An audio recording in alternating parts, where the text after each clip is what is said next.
Hi hello everyone welcome to the True Talkies. ಅಂದುಕೊಂಡಂತೆ Dhanraj eliminate ಆದ್ರು.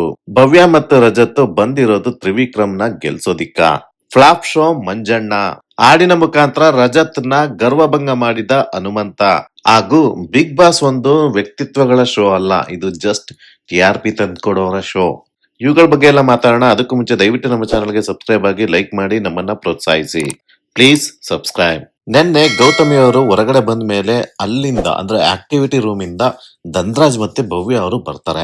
ಅಲ್ಲೇ ಕಾಯುತ್ತಿದ್ದ ಉಳಿದೆಲ್ಲ ಆಟಗಾರರಿಗೆ ಯಾರು ಹೋಗಿದ್ದಾರೆ ಅನ್ನೋ ಕುತೂಹಲ ಇರುತ್ತೆ. ಬಟ್ ಆಬ್ವಿಯಸ್ಲಿ ಇವರಿಬ್ರು ಬಂತು ಅಂತ ಅಂದ್ರೆ ಯಾರು ಹೋಗಿದ್ದಾರೆ ಅಂತ ಅವ್ರಿಗೆ ಕ್ಲಾರಿಟಿ ಸಿಗುತ್ತೆ. ಬಟ್ ನನ್ಗೊಂದು ಆಶ್ಚರ್ಯ ಆಗಿದೆ ಏನು ಅಂತ ಅಂದ್ರೆ ತ್ರಿವಿಕ್ರಮ ಮತ್ತೆ ಭವ್ಯ ಅವರು ಒಂದ್ ಕಡೆಗೆ ಹೋಗ್ಬಿಟ್ಟು ಪ್ಯಾಚಪ್ ಆಗ್ತಾರೆ. ಮತ್ತೆ ಭವ್ಯ ಅವರಿಗೆ ಇವತ್ತಿಗೂ ಸಹ ಸರಿಯಾಗಿ ತ್ರಿವಿಕ್ರಮ್ ಅವ್ರಿಗೆ ಕೌಂಟರ್ ಕೊಡೋದಿಕ್ಕೆ ಬರ್ಲೇ ಇಲ್ಲ. ನೆನ್ನೆ ಸುದೀಪ್ ಅವ್ರ ಮುಂದೆಲೆ ಎಷ್ಟು ಸಾಧ್ಯನೋ ಅಷ್ಟು ಡ್ಯಾಮೇಜ್ ಅನ್ನ ಭವ್ಯ ಅವರಿಗೆ ಮಾಡಿದ್ದು ತ್ರಿವಿಕ್ರಮ್ ಅವರೇ. ಆದ್ರೆ ಇಲ್ಲಿ ನನ್ಗೆ ಅನ್ಸಿದೇನಪ್ಪಾ ಅಂತ ಅಂದ್ರೆ ಭವ್ಯಗೆ ಆಕ್ಚುಲಿ ಹೇಳ್ಬೇಕು ಅಂತಂದ್ರೆ ಅವಳು ಎಷ್ಟು ಸ್ಟ್ರಾಂಗ್ ಇದೀನಿ ಅಂತಾನೆ ಗೊತ್ತಿಲ್ಲ. ಅವಕ್ಕೆ ಮಾತಾಡಿದ್ದ ರೀತಿಯನ್ನ ನೋಡಿದ್ರೆ ನನಗೆ ತ್ರಿವಿಕ್ರಮ ಕಪ್ಪಿಡಿದ್ರೆ ಸಾಕು ನನಗೆ, ನಾನ್ ಗೆಲ್ದೇ ಇದ್ರು ಪರವಾಗಿಲ್ಲ ಅನ್ನೋ ಒಂದು ನಡವಳಿಕೆಯನ್ನ ಅವರು ತೋರಿಸ್ತಾ ಬರ್ತಾ ಇದ್ದಾರೆ ಇತ್ತೀಚೆಗೆ. ಒಂದು ಮಾತಂತೂ ನಿಜ, ತ್ರಿವಿಕ್ರಮ್, ಭವ್ಯ, ರಜತ್ ಇವರು ಮೂರು ಒಂದು ಟೀಮು. ಹಾಗೂ ಇವರು ಮೂರು ಜನನು ತುಂಬಾ ಬುದ್ಧಿವಂತಿಕೆಯಿಂದ ಆಡ್ತಾ ಇರೋದಂತೂ ಗೊತ್ತಾಗುತ್ತೆ. ಆದ್ರೆ ಅವ್ರು ಅನ್ಕೊಂಡಿದ್ದಾರೆ ಅವ್ರು ಮಾಡ್ತಾ ಇರೋ ಬುದ್ಧಿವಂತಿಕೆ ಬೇರೆಯವ್ರಿಗೆ ಅರ್ಥ ಆಗಲ್ಲ ಅಂತ. ಆಡಿಯನ್ಸ್ ಅಷ್ಟೊಂದು ದಡ್ರೇನಲ್ಲ. ಬಟ್ ಒಂದಂತೂ ನಿಜ, ಭವ್ಯ ಅವರು ತ್ರಿವಿಕ್ರಮ್ ಅವ್ರನ್ನ ಕ್ರಾಸ್ ಮಾಡಿ ಮುಂದೆ ಹೋಗ್ತಾ ಇದ್ದಂತೂ ನಿಜ. ಆದ್ರೆ ತ್ರಿವಿಕ್ರಮ್ ಅವರು ಕ್ಲೆವರ್ ಇಂದ ಅವಳನ್ನ ವಾಪಸ್ ಹಿಂದಿ ಕೆಳೆದಿರೋದು ನಿಜ ಅಲ್ಲಿ. ಇದು ಭವ್ಯಂಗೆ ಹೊರಗಡೆ ಬಂದ್ಮೇಲೆ ಗೊತ್ತಾಗದೆ ಇದ್ರೆ ಕೇಳಿ. ಇನ್ನು ಗೌತಮಿಯವರು ಹೋಗಿರೋದ್ರಿಂದ ಸ್ವಲ್ಪ ಮೋಕ್ಷಿತ ಮತ್ತೆ ಗೆಳೆಯ ಮಂಜುವಿಗೆ ಒಂದು ಸ್ವಲ್ಪ ದುಃಖ ಆದಂಗೆ ಅವರು ಅಲ್ಲಲ್ಲಿ ಮಾತಾಡಿದಂತೂ ಇತ್ತು. ಒಟ್ನಲ್ಲಿ ಅದು ಎಷ್ಟು ಸತ್ಯನೋ ಸುಳ್ಳೋ ಗೊತ್ತಿಲ್ಲ. ಯಾಕೆ ಅಂದ್ರೆ ಒಂದು ಫುಲ್ ಕಾನ್ವರ್ಸೇಷನ್ ನ ಕರೆಕ್ಟ್ ಆಗಿ ಬಿಗ್ ಬಾಸ್ ಅವರು ನಮ್ಗೆ ತೋರ್ಸಲ್ಲ ಅಲ್ಲಿ. ಪಾಪ ಧನ್ರಾಜು ಇವತ್ತಿನ ಎಲಿಮಿನೇಷನ್ ಇಂದ ಉಳ್ಕೊಂಡು ಬಂದು ದೇವ್ರ ಮುಂದೆ ಎಲ್ಲ ಕೈ ಮುಕ್ಕೊಂಡು ಖುಷಿಯಲ್ಲಿ ಇರ್ತಾನೆ. ಸ್ವಲ್ಪ ಒಂದು ಭಯ ಇರುತ್ತೆ ಒಳಗಡೆ, ಆದ್ರೂ ಒಂದ್ ಸ್ವಲ್ಪ ಏನೋ ಒಂದು ಸ್ಟೆಪ್ ಮುಂದೆ ಹೋಗಿದ್ದೀನಿ ಅನ್ನೋ ಒಂದು ಖುಷಿಲಿ ಏನೋ ಇರುತ್ತೆ. ಬಟ್ ಆದ್ರೂ ಸಹ ತುಂಬಾ ಕನ್ಫ್ಯೂಷನ್ ಅಲ್ಲಿ ಇದ್ದಿದ್ದಂತೂ ನಿಜ ಧನ್ರಾಜ್ ಅವರು. ಇನ್ನು ಸುದೀಪ್ ಅವರು ಬಂದು ಕೆಲವೊಂದು ಹಾಸ್ಯವಾದ ಒಂದು ಟಾಪಿಕ್ಗಳನ್ನೇ ಟಚ್ ಮಾಡ್ತಾರೆ. ಅದ್ರಲ್ಲಿ ಅವರು ಟಚ್ ಮಾಡೋದು ಮೊದಲನೇ ಟಾಪಿಕ್ ಏನಪ್ಪಾ ಅಂದ್ರೆ ಭವ್ಯ ಅವರಿಗೆ ತ್ರಿವಿಕ್ರಮ್ ಅವರು ಐ ಲವ್ ಯು ಅಂತ ಪ್ರಪೋಸ್ ಮಾಡಿದ್ರ ಅಂತ. ಇದೊಂದು ಸ್ವಲ್ಪ ಎಳೆಯುತ್ತೆ, ಆದ್ರೂ ಸಹ ಒಂದ್ ರೀತಿಲಿ ಏನೋ ಒಂದೊಂದು ಕಡೆ ಸ್ವಲ್ಪ ಭವ್ಯನ್ ಕಾಲ್ ಎಳಿತಾರೆ ಎಲ್ಲರೂ ಸೇರ್ಕೊಂಡು. ತ್ರಿವಿಕ್ರಮನು ಸಹ ಅದಕ್ಕೆಲ್ಲ ಒಂದು ಸೊಪ್ಪು ಹಾಕಲ್ಲ. ಅಂದ್ರೆ ಇದೇನು ಇಲ್ಲ ಅನ್ನೋದನ್ನೇ ಅವ್ರು ಹೇಳ್ತಾರೆ, ವಾದ ಮಾಡ್ಕೊಳ್ತಾರೆ. ಬಟ್ ಏನೋ ಗೊತ್ತಿಲ್ಲ, ಆ ಕಾನ್ವರ್ಸೇಷನ್ ಎಲ್ಲ ನಡೆದಿರೋದೆಲ್ಲ ನೋಡಿದ್ರೆ ಏನೋ ಇದೇನೋ ಗೊತ್ತಿಲ್ಲ ಅವರಿಬ್ಬರ ಮಧ್ಯೆ. ಏನು ಗೊತ್ತಿಲ್ಲ, ಅದು ಹೊರಗಡೆ ಬಂದ್ಮೇಲೆ ನಮ್ಗೆ ನಿಜ ಏನೋ ಅಂತ ಗೊತ್ತಾಗೋದು. ಬಟ್ ಒಂದಂತೂ ನಿಜ, ಅರವಿಂದ್ ಮತ್ತೆ ದಿವ್ಯಾ ಅಂತ ಇಬ್ರು ಇದ್ರು ಬದ್ಲು ಅವರಿಬ್ರು ತರ ಏನು ಪ್ಯೂರ್ ಆಗೇನಂತ ಕಾಣಿಸ್ತಿಲ್ಲ. ಇದೊಂದು ಸ್ವಲ್ಪ ಬೇರೆ ತರನು ಕಾಣಿಸುತ್ತೆ. ಕಾರಣ ಇಷ್ಟೇ, ತ್ರಿವಿಕ್ರಮ್ ತುಂಬಾ ಪ್ಲಾನ್ ಮಾಡಿ ಆಟ ಆಡ್ತಾ ಇರೋದು. ಹಾಗಾಗಿ ಯಾವ್ದು ಸಹ ಇಲ್ಲಿ ಸೀರಿಯಸ್ ಆಗಿ ತಗೊಳಕ್ ಆಗಲ್ಲ. ಅವ್ರು ಹೊರಗಡೆ ಬಂದ್ಮೇಲೆ ಯಾವ ತರ ಬಿಹೇವ್ ಮಾಡ್ತಾರೆ ಅದ್ರ ಮೇಲೆ ನೀವು ಆಡಿಯನ್ಸ್ ಅದನ್ನ ಅರ್ಥ ಮಾಡ್ಕೋಬಹುದು. ಇದೇ ಕಾನ್ವರ್ಸೇಷನ್ ಅಲ್ಲಿ ಒಂದು ರಜತ್ ಅವ್ರ ಮೇಲೆ ಒಂದು ರಿಮಿಕ್ಸ್ ಮಾಡಿರೋ ಒಂದು ವಿಡಿಯೋ ಇದೆ. ಅದು ಮಾತ್ರ ತುಂಬಾ ಚೆನ್ನಾಗಿತ್ತು. ರಜತ್ ಇವರಿಬ್ರು ಮಧ್ಯೆ ಸಿಗಾಕೊಂಡು ಯಾವ ತರ ನರಳ್ತಾ ಇದ್ದಾನೆ ಅನ್ನೋದ್ರ ಬಗ್ಗೆ ಒಂದು ವಿಡಿಯೋ ಮಾಡಿದ್ರು. ಯಾರು ಮಾಡಿದ್ರು ಏನೋ ಗೊತ್ತಿಲ್ಲ, ನಿಜವಾಗ್ಲೂ ಬಿಗ್ ಬಾಸ್ ಟೀಮ್ ತುಂಬಾ ಚೆನ್ನಾಗಿ ಕಾಣ್ತು. ನಾನು ಸಹ ನಗ್ತೆ ಅದ್ರಲ್ಲಿ. ಇದೆಲ್ಲ ಆದ್ಮೇಲೆ ಇನ್ನೊಂದು ಆಕ್ಟಿವಿಟಿನೂ ಮಾಡ್ತಾರೆ. ಅದು ಹೊರಗಡೆ ಕರ್ಕೊಂಡು ಹೋಗ್ಬಿಟ್ಟು ಆ ಒಂದು ಸಾಂಗ್ಸ್ ನ ಹೇಳೋದು, ಆ ಲೈನ್ ಒಂದು ಯಾವ್ದೋ ಲೈನ್ ಬಿಡ್ತಾರೆ, ಅದನ್ನ ಆಡ್ಬೇಕಾಗಿರುತ್ತೆ. ಇಲ್ಲ ಅಂದ್ರೆ ವಾಟರ್ ಬಂದು ಮೈಕಿಂದಾನೆ ಇವ್ರಿಗೆ ಮುಖ ಕೊಡೆಯುತ್ತೆ. ಸೊ ಅಲ್ಲಿ ಒಂದ್ ರೀತಿಲಿ ಸಾಂಗ್ಸ್ಗಳು ಕಾಮಿಡಿ ಆಗಿದ್ದಾವೆ ಇಷ್ಟೇ. ಬಟ್ ಅದೇನು ಅಷ್ಟೊಂದೇನು ವರ್ಕ್ ಆಗ್ಲಿಲ್ಲ ಅಂತ ನನ್ಗನ್ನಿಸ್ತು. ಇದೆಲ್ಲ ಆದ್ಮೇಲೆ ಇನ್ನೊಂದು ಮತ್ತೊಂದು ಆಕ್ಟಿವಿಟಿ ಇಟ್ಕೊಂಡಿರ್ತಾರೆ ಸುದೀಪ್ ಅವರು. ಅದೇನಪ್ಪಾ ಅಂತ ಅಂದ್ರೆ ಬ್ಲಾಕ್ ಬಸ್ಟರ್ ಮೂವಿ ಇಲ್ಲ ಫ್ಲಾಪ್ ಮೂವಿ. ಸೊ ಈ ತರ ಒಂದು ಕಾನ್ಸೆಪ್ಟ್ ಅನ್ನ ಕೊಟ್ಬಿಟ್ಟು ಪ್ರತಿಯೊಬ್ಬರಿಗೆ ಕರೆದ್ಬಿಟ್ಟು ಯಾರ್ದು ಫ್ಲಾಪ್ ಶೋ ಆಯ್ತು ಇಲ್ಲಿ, ಯಾರ್ದು ಬ್ಲಾಕ್ ಬಸ್ಟರ್ ಆಗಿದೆ ಬಿಗ್ ಬಾಸ್ ಮನೆಯಲ್ಲಿ, ಅವರ ಇಡೀ ಇಷ್ಟು ದಿನದ ಜರ್ನಿಯನ್ನ ಒಗ್ಗೂಡಿಸಿ ಹೇಳ್ಬೇಕಾಗಿರುತ್ತೆ.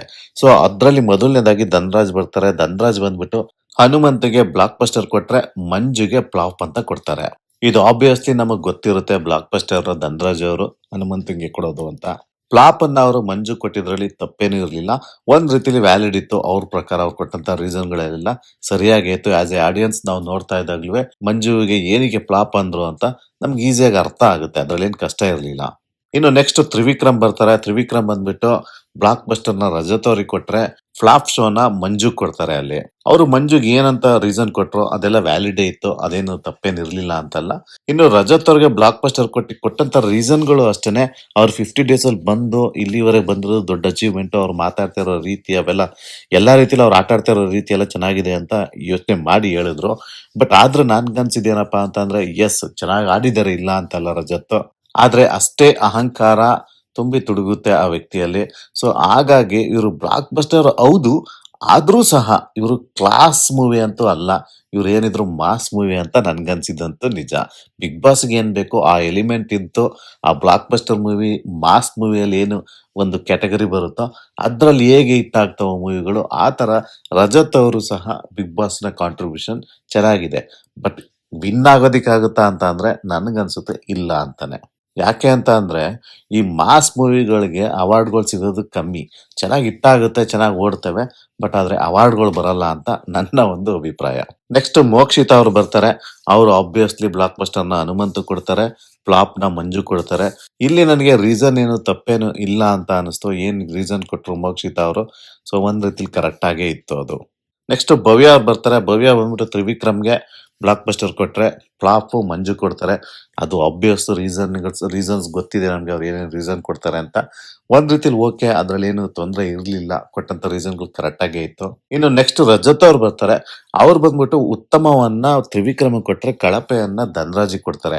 ಬಟ್ ಧನರಾಜ್ಗೆ ಅವರು ಕಳಪೆ ಕೊಡ್ಬೇಕಾದ್ರೆ ರೀಸನ್ ಕೊಡ್ತಾರಲ್ಲ, ನನ್ಗೆ ಯಾಕೋ ಅದು ಸರಿ ಇಲ್ಲ ಅಂತ ನನ್ಗನ್ಸ್ತು.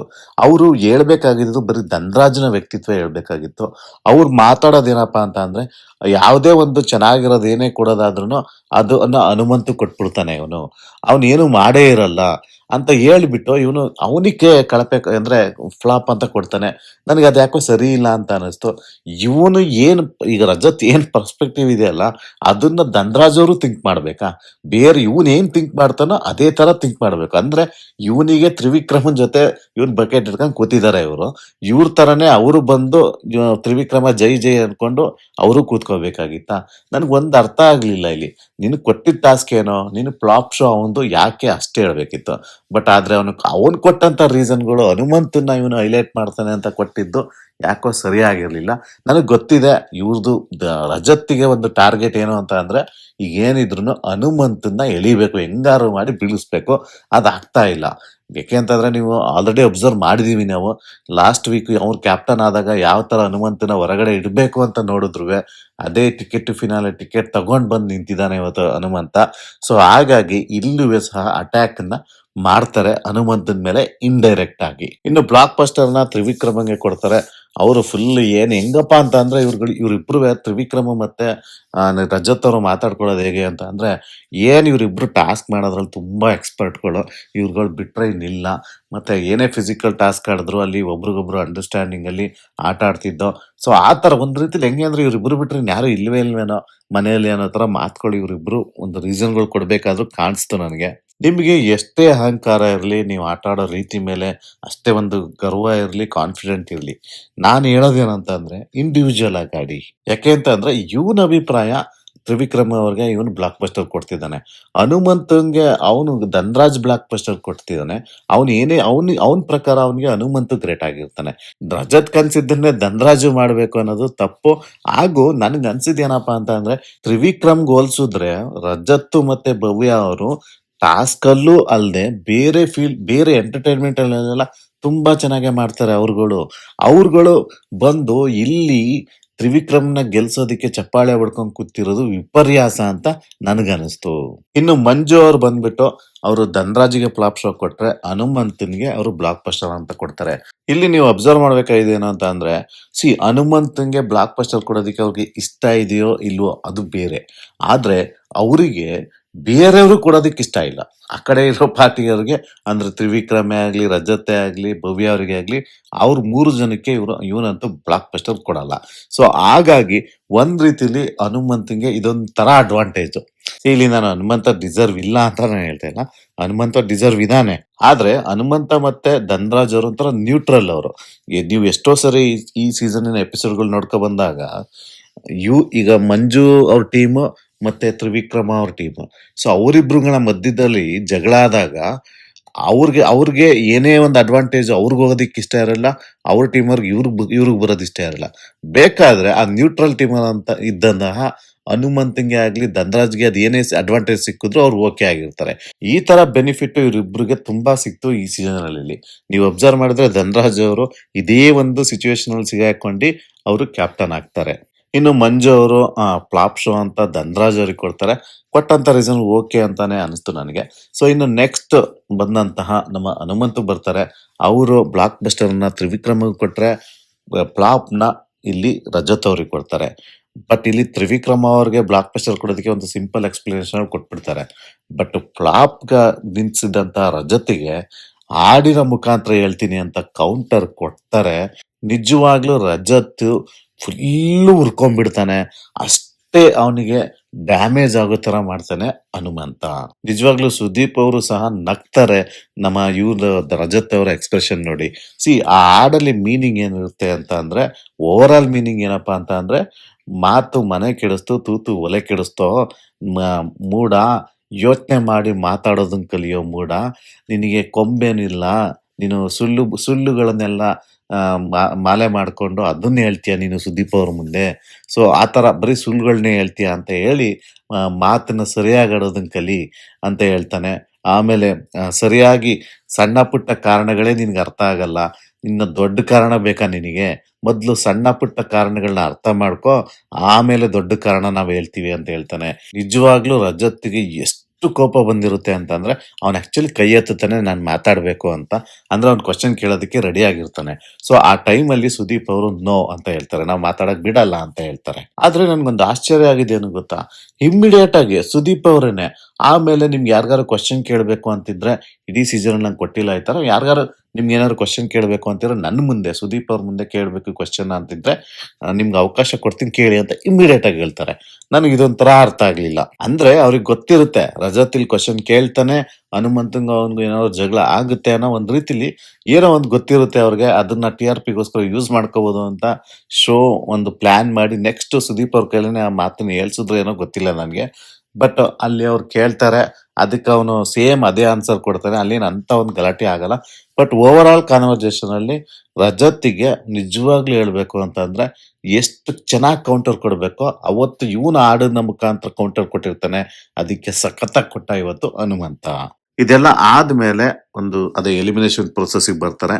ಇಲ್ಲಿ ನಾನು ಡೈರೆಕ್ಟ್ ವಿಷಯಕ್ಕೆ ಬಂದ್ಬಿಡ್ತೀನಿ. ಅಂದ್ರೆ ಏನಪ್ಪಾ ಅಂತ ಅಂದ್ರೆ, ಧನರಾಜ್ ಅವರು ಎಲಿಮಿನೇಟ್ ಆಗ್ತಾರೆ. ಸೊ ಅಂದ್ರೆ ಇವ್ರು 3 ಜನ ಸೇವ್ ಆಗ್ತಾರೆ, ಬೇರೆ 3 ಜನ.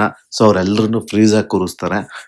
ಧನರಾಜ್ ಅವ್ರಿಗೆ ಅವ್ರಿಗೆ ಏನ್ ಮಾತಾಡ್ಬೇಕೋ ಅವ್ರು ಮಾತಾಡ್ಬಿಟ್ಟು ಬನ್ನಿ ಅಂತ ಹೇಳ್ತಾರೆ ಸ್ಟೇಜ್ ಮೇಲಕ್ಕೆ. ಸೊ ಇಲ್ಲಿ ನಾನು ಒಂದು ಅಬ್ಸರ್ವ್ ಮಾಡಿದ್ದೇನು ಅಂತಂದ್ರೆ, ಧನರಾಜ್ ಅವರು ವ್ಯಕ್ತಿಯಾಗಿ ತುಂಬಾ ಒಳ್ಳೆ ವ್ಯಕ್ತಿ ಅವರು ಆಯ್ತಾ. ಬಿಗ್ ಬಾಸ್ ಅಲ್ಲಿ ನಿಜವಾಗಿ ಹೇಳ್ಬೇಕಂದ್ರೆ ತುಂಬಾ ಆನೆಸ್ಟ್ ಆಗಿ ಜೀವಿಸಿದ್ದಾನೆ. ಅವನಿಗೆ ಕನ್ಫ್ಯೂಷನ್ ಕ್ರಿಯೇಟ್ ಆಗಿದ್ದು ನಿಜ, ಅದನ್ನೆಲ್ಲ ಒಪ್ಕೊಳ್ತಾನೆ. ಸ್ಟಾರ್ಟಿಂಗ್ ಎಲ್ಲ ಸ್ವಲ್ಪ ಅವರು ಹಿಡಿದು ಮಾತಾಡ್ತಾ ಇದ್ರು, ಅಳ್ದು ತುಳಿದು ಮಾತಾಡ್ತಾ ಇದ್ರು. ಬಟ್ ಹನುಮಂತ ಬಂದ್ಮೇಲೆ ಅವನದು ಗ್ರಾಫ್ ಚೇಂಜ್ ಆಗುತ್ತೆ. ಮತ್ತೆ ಎಲ್ಲರ ಜೊತೆಲೂ ಮಾತಾಡೋದನ್ನ ಕಲಿತಾನೆ ಕ್ಲೀನ್ ಆಗಿ. ಒಂದ್ ರೀತಿಯಲ್ಲಿ ಒಂದು ಆನೆಸ್ಟ್ ಆಗಿ ಇದ್ದಂತ ವ್ಯಕ್ತಿ. ಇವನ್ ಇವತ್ತು ಹೋಗ್ಬೇಕಾದ್ರೂ ಅಷ್ಟೇನೆ ಪ್ರತಿಯೊಬ್ಬರಿಗೂ ಒಳ್ಳೇದನ್ನೇ ಹೇಳ್ಬಿಟ್ಟು ಹೋಗ್ತಾನೆ ಧನರಾಜ್ ಅವರು. ಬಟ್ ಹೋಗ್ಬೇಕಾದ್ರೆ ಒಂದು ಎಮೋಷನಲ್ ಆಗಿ ಹೋಗ್ತಾನೆ. ಆ ಬಾಗ್ಲು ಕೂತ್ಕೋತಿದ್ ಜಾಗದಲ್ಲೂ ಕೂತ್ಕೊಳ್ತಾನೆ. ಮತ್ತೆ ಅವ್ರು ಬರೋಕ್ಕಿಂತ ಮುಂಚೆನೆ ನನ್ನ ಕಳಿಸ್ಬಿಡಿ, ನನಗೆ ಆಗಲ್ಲ, ತಡ್ಕೊಳಕ್ ಆಗಲ್ಲ ಅಂತ ಹೇಳ್ತಾನೆ. ಸೊ ಬಂದ್ಬಿಡ್ತಾನೆ ಹೊರಗಡೆಗೆ. ನನ್ಗೆ ಅನ್ಸಿದ್ ಏನು ಗೊತ್ತಾ, ಇಲ್ಲಿ ಬಿಗ್ ಬಾಸ್ ಟೀಮ್ ಅವರು ಧನರಾಜ್ ಅವರ ಕೊಡ್ಬೇಕಾಗಿದ್ದ ಒಂದು ಕ್ರೆಡಿಟ್ ಇತ್ತಲ್ಲ, ಅದನ್ನ ಕೊಡ್ಲಿಲ್ಲ ಅವನಿಗೆ. ಕಾರಣ ಇಷ್ಟೇ, ಆ ಮಿಡ್ ವೀಕ್ ಎಲಿಮಿನೇಷನ್ ಟಾಸ್ಕ್ ಅಲ್ಲಿ ಅಷ್ಟು ಚೆನ್ನಾಗಿ ಆಡಿ ಅವನು ಗೆದ್ದಿದ್ದಾನೆ. ಅದನ್ನ ಮೋಸ ಅಂತ ಹೇಳೋದಿಕ್ಕೆ ನಿಮ್ಗೆ 2 ದಿನ ತಗೋತೀರಾ, ತಗೋಬಿಟ್ಟು ಆಮೇಲೆ ಮೋಸದಿಂದ ಗೆದ್ದಿದ್ದು ಅಂತ ಹೇಳ್ತೀರಾ. ಫಸ್ಟ್ ಆಫ್ ಆಲ್ ಪಾಪ ಗೆದ್ದು ಖುಷಿಲಿದ್ದವನ್ನ ಆ ತರ ನೀವು ನಿಮ್ಮ ಒಂದು TRPಗೋಸ್ಕರ ಗಿಮಿಕ್ಗೋಸ್ಕರ ಆ ವ್ಯಕ್ತಿಯ ಮರ್ಯಾದೆಯನ್ನ ಕಳಿಯೋ ಕೆಲಸವನ್ನ ಮಾಡಿದ್ರಿ.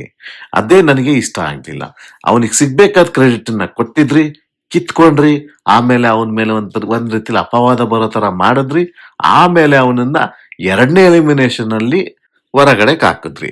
ಒಟ್ನಲ್ಲಿ ಏನಪ್ಪಾ ಅಂತ ಅಂದ್ರೆ ನಿಮ್ಮ TRP ಬೇಕು ಅಂತ ಅಂದ್ರೆ ಯಾರದೇ ತೇಜೋವಧೆ ಆದ್ರೂ ಪರವಾಗಿಲ್ಲ, ನೀವು ಅದನ್ನ ಬಳಸ್ಕೋತೀರಾ ಅನ್ನೋದು ಆಡಿಯನ್ಸ್ ಗಳಿಗೆಲ್ಲ ಎವಿಡೆಂಟ್ ಆಗಿ ಕಾಣ್ತು ಇಲ್ಲಿ. ನಾನು ಟಾಪ್ 6 ಇವರೇ ಬರ್ತಾರೆ ಅಂತ ಒಂದು ವಿಡಿಯೋ ಮಾಡಿದಾಗ ಅದ್ರಲ್ಲಿ ನಾನು ಅವಾಗ್ಲೇ ಹೇಳಿದ್ದೆ, ಧನ್ರಾಜ್ ಅವ್ರಿಗೆ ಕ್ರೆಡಿಟ್ ಇದ್ರೂ ಸಹ ಒಳಗಡೆಗೆ ಅವ್ರನ್ನ ಕರ್ಕೊಂಡು ಹೋಗಲ್ಲ, ಅವ್ರಿಗೆ ಮೋಸ ಆಗುತ್ತೆ ಅಂತ ನಾನು ಅವತ್ತೇ ಅನ್ಸಿತ್ತು ನನಗೆ, ನಾನು ಹೇಳಿದ್ದೆ ಕೂಡ. ಅದ್ ಹೆಂಗಿತ್ತು ಅಂತ ಅಂದ್ರೆ ಬಿಗ್ ಬಾಸ್ ನ ಒಂದು ಆಟವನ್ನ ಗಮನಿಸಿದಾಗ್ಲೇನೆ ನಮಗ್ ಗೊತ್ತಿರುತ್ತೆ ಅದು. ಏನಪ್ಪಾ ಅಂತ ಅಂದ್ರೆ ಗೊತ್ತಾಗ್ಬಿಡುತ್ತೆ, ಒಂದು ಎಲ್ಲಿವರೆಗೆ ಇವ್ರಗಳನ್ನ ಕರ್ಕೊಂಡ್ ಬರ್ತಾರೆ, ಆಮೇಲೆ ತೆಗೆದು ಬಿಸಾಕ್ತಾರೆ ಅಂತ ಅಂತಾರೆ. ಈಗ ಅವ್ರಿಗೆ ಬೇಕಾಗಿದ್ದವ್ರನ್ನ ಅವ್ರಿಗೆ ಕರ್ಕೊಂಡು ಹೋಗಿದ್ದಾರೆ. ಸುಮ್ನೆ ಇದು ಬಾಯಿ ಮಾತಿಗೆ ಅಷ್ಟೇನೆ, ಇದು ವ್ಯಕ್ತಿತ್ವದ ಆಟ ಹಾಗೆ ಹೀಗೆ ಅಂತ ಹೇಳೋದು. ವ್ಯಕ್ತಿತ್ವದ ಆಟ ಆಗಿದ್ರೆ ಧರ್ಮಕೀರ್ತಿರಾಜನಂತ ವ್ಯಕ್ತಿತ್ವ ಇದ್ದವರು ಈ ಸೀಸನ್ 11 ಅಲ್ಲಿ ಯಾರೂ ಇರ್ಲಿಲ್ಲ. ಅಲ್ಲಿವರೆಗೆ ಆ ವ್ಯಕ್ತಿತ್ವ ಇಟ್ಕೊಂಡು ಬಂದಿದ್ದಕ್ಕೇನೆ ಅವ್ರನ್ನ ಓಡಿಸಿದ್ದು. ಸುದೀಪ್ ಅವರು ಹೇಳ್ತಾರೆ ಎಷ್ಟೋ ಸರಿ, ನೀವು ತುಂಬಾ ಒಳ್ಳೆಯವರು, ಬಟ್ ಬಿಗ್ ಬಾಸ್ ಮನೆಗೆ ಏನ್ ಬೇಕು ಅದನ್ನ ಮಾಡಿ ಅಂತ ಕೀರ್ತಿ ಧರ್ಮರಾಜ್ ಅವ್ರಿಗೆ ಹಿಂಟನ್ನ ಕೊಡ್ತಾರೆ ಸುದೀಪ್ ಅವರು. ಅಂದ್ರೆ ಮಾತಿಗೆ ಏನಕ್ಕೆ ಸುಮ್ನೆ ನೀವು ವ್ಯಕ್ತಿತ್ವದ ಆಟ ಅಂತ ಯಾಕೆ ಹೇಳ್ತೀರಾ, ಅದ್ರ ಬದ್ಲಿಗೆ ಕ್ಲಿಯರ್ ಆಗಿ ಬಿಗ್ ಬಾಸ್ ಅಂತ ಬರ್ದ್ಬಿಟ್ಟು ಮೇಲೆ ಕೆಳಗಡೆ ಒಂದು ಟ್ಯಾಗ್ ಲೈನ್ ಬರೀರಿ, ಟಿ ಆರ್ ಪಿ ಶೋ ಅಂತ ಬರ್ದ್ಬಿಟ್ಟು TRP ತಂದ್ ಕೊಡೋರ್ಗೆ ಯಾರಿಗೆ ಎಲಿಜಿಬಲ್ ಇದೆಯೋ ಅವ್ರನ್ನ ನಾವು ವಿನ್ ಮಾಡಿಸ್ತೀವಿ ಅಂತ ಹೇಳಿ. ಇನ್ ಮುಂದೆ ಆದ್ರೂ ಗಿಮಿಕ್ಗಳನ್ನೆಲ್ಲ ಬಿಟ್ಬಿಡಿ ಅಂತ ನನ್ನ ಒಂದು ಸಲಹೆ. ಇದು ವ್ಯಕ್ತಿತ್ವಗಳ ಆಟವೇ ಆಗಿದ್ದಿದ್ರೆ ಇವತ್ತು ಧನ್ರಾಜ್ ಅವರು ಟಾಪ್ 6 ಒಳಗಡೆ ಇರ್ತಾ ಇದ್ರು, ಕೀರ್ತಿರಾಜ್ ಅವರು ಸಹ ಇರ್ತಾ ಇದ್ರು. ಬಟ್ ಆದ್ರೆ ಅದಲ್ಲ ಅಂತ ಎವಿಡೆಂಟ್ ಆಗಿ ಗೊತ್ತಾಗುತ್ತೆ ಇಲ್ಲಿ, ಆಯ್ತಾ. ಅದನ್ನ ಬಿಟ್ಟಾಕಿ. ಬಟ್ ಧನ್ರಾಜ್ ಅವ್ರದ್ದು ಇನ್ನೊಂದು ವಿಷಯವನ್ನ ನಾನು ಅಬ್ಸರ್ವ್ ಮಾಡಿರೋದನ್ನ ನಾನು ಹೇಳ್ತೀನಿ. ಮನೆಯಲ್ಲಿ ತುಂಬಾ ಜನ ಆಕ್ಚುಲಿ ಹೇಳ್ಬೇಕು ಅಂತ ಅಂದ್ರೆ, ನನಗ್ ಕೋಪ ಬರುತ್ತೆ, ನನಗ್ ತಡ್ಕೊಳಕ್ ಆಗಲ್ಲ, ನನ್ ಕೋಪ ಬಂದ್ರೆ ಹಂಗ್ ಮಾಡ್ತೀನಿ ಹಿಂಗ್ ಮಾಡ್ತೀನಿ ಅಂತ ಎಲ್ಲ ಹೇಳಿದ್ದಾರೆ. ಆದ್ರೆ ನಿಜವಾದ ಕೋಪ ಬಂದ್ರೆ, ಒಬ್ಬ ಸೈಲೆಂಟ್ ಮನುಷ್ಯನ್ಗೆ ಕೋಪ ಬಂದ್ರೆ ಯಾವ ಲೆವೆಲ್ಗೆ ಹೋಗುತ್ತೆ ಅಂತ ನಮಗ್ ತೋರಿಸಿದ್ದು ಆಕ್ಚುಲಿ ಧನ್ರಾಜ್ ಅವರು ಇವ್ರ ವಿರುದ್ಧ ಕೋಪ ಮಾಡ್ಕೊಂಡಿದ್ದಾಗ್ಲಿ, ಜಗದೀಶ್ ಅವ್ರ ವಿರುದ್ಧ ಕೋಪ ಮಾಡ್ಕೊಂಡಿದ್ದಾಗ್ಲಿ, ರಜತ್ ಅವರಿಗೆ ಆ ಕೋಪ ಬಂದಾಗ ಅವ್ರು ಮಾಡಿದ ಬಿಹೇವಿಯರ್ ಆಗಿರ್ಬೋದು, ಹಾಗೂ ಅದಕ್ಕಿಂತ ಒಂದು ತುಂಬಾ ಭಯಾನಕವಾಗಿ ಇದ್ದಿದ್ದು ಅಂದ್ರೆ ಆ ಜೈಲಿನಲ್ಲಿ ನಡ್ಕೊಂಡಂತಹ ರೀತಿ, ಇವ್ರ ಮೇಲೆ ಮೋಕ್ಷಿತ ಅವ್ರ ಮೇಲೆ ಕೋಪದಿಂದ ಮಾತಾಡಿದ ರೀತಿ ಇತ್ತಲ್ಲ, ನಿಜವಾಗ್ಲೂ ಭಯಂಕರವಾಗಿತ್ತು ನನಗಂತೂ. ಆಕ್ಚುಲಿ ಹೇಳ್ಬೇಕು ಅಂತ ಅಂದ್ರೆ ಈ 3 ಪ್ಲೇಸ್ ಅಲ್ಲಿ ಅವ್ರು ಕೋಪ ಮಾಡ್ಕೊಂಡ್ರಲ್ಲ, ಅದು ಅವ್ರನ್ನ 4 ವಾರ 5 ವಾರ ಪುಷ್ ಮಾಡ್ತು ಅಂದ್ರೂ ತಪ್ಪಾಗಲ್ಲ. ಯಾಕೆ ಅಂತಂದ್ರೆ ಇದು ಸುಮ್ನೆ ಬೂಟಾಟಿಕೆ, ಇದು ಏನದು ವ್ಯಕ್ತಿತ್ವಗಳ ಆಟ. ನೀನ್ ಕಿರ್ಚಾಡ್ಬೇಕು, ಜಗಳ ಆಡಿದ್ರೇನೆ ಇಲ್ಲಿ ಉಳಿಗಾಲ ಅಷ್ಟೇ. ಈಗ ಆಲೆ ಧನ್ರಾಜ್ ಅವರು ಒಂದು ಸೆಟಲ್ಡ್ ಆಗ್ಬಿಟ್ಟಿದ್ರು, ಅವ್ರು ಬೇಕಾಗಿರ್ಲಿಲ್ಲ ಇನ್ನ ಇವ್ರಿಗೆ ಬಿಗ್ ಬಾಸ್ಗೆ.